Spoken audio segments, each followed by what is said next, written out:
এইদিকে দেখা যাচ্ছে যে কৃত্রিম রেন তৈরি করেছে, কৃত্রিম বৃষ্টি আপনারা দেখতে পাচ্ছেন। সো বেসিক্যালি এটাতে একটা আর্টিফিশিয়াল রেনের মতো সৃষ্টি করতেছে, আপনারা দেখছেন যে বৃষ্টির মতো, বাট এমন না যে আপনি ভিজে যাবেন।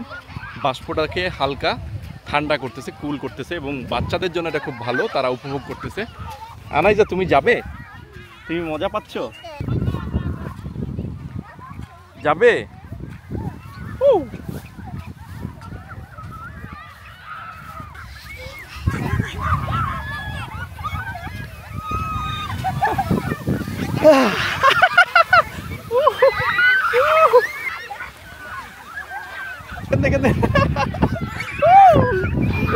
কি মজা! এই ফ্যাসিলিটিসগুলো আপনারা পুরাপুরি পাচ্ছেন ফ্রি, এবং এটা পার্কের জাস্ট র্যান্ডম একটি পার্কে এরকম। সো এগুলো প্রত্যেকটা পার্কে এবং মফস্বলের যে পার্কগুলো এগুলোতেও থাকে, কিছু না কিছু থাকবে যেটা আপনাকে অ্যামেজ করবে।